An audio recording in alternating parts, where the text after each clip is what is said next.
everyone, this is Team 23 and today we're gonna demonstrate the constructions of NOT, AND, and OR gates.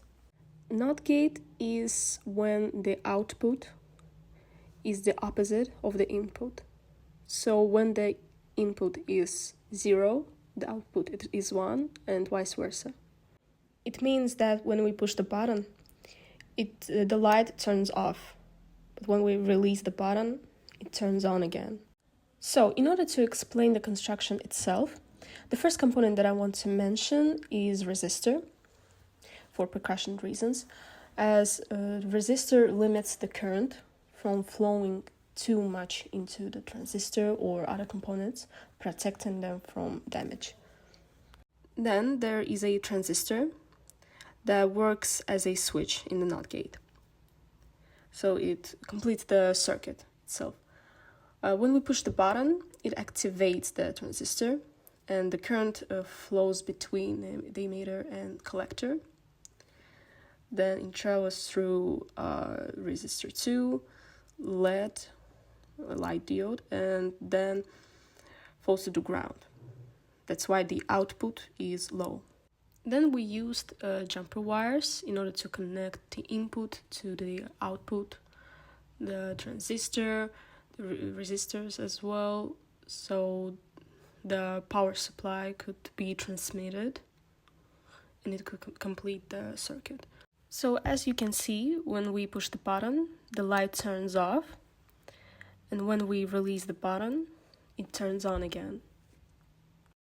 The second construction that we made is called AND gate. So it only works when we push both buttons. So when both inputs are 1, the output is also 1. So in general, it was a little more complicated than the previous construction, as we needed to use more jumper wires, 3 transistors, compared to the NOT gate where we use just 2 push buttons, which means there are 2 inputs instead of 1. And basically how it works is that LED and resistor 2 is only activated when the Q1, as shown in the scheme, Q1 is a transistor, is turned on. And it is turned on and lets the current flow only if Q2 and Q3 are also turned on, and the current can flow through those 2 transistors.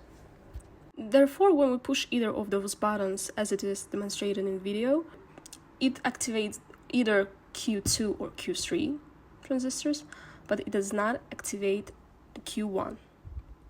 So the output is 0. And the third construction is called OR gate. That does not work only when we release 2 buttons. It is quite similar to the AND gate, but of course we had to change some of the components positions so it would work appropriately. This time Q2 and Q3, the transistors, are responsible for checking the input conditions. They work as switches. So if we push either of those buttons, it is still true. The output is 1. So when we press either of those buttons, for example switch 1, it flows through the resistor 1 into the base of Q2, which activates Q1, and hence the LED lights up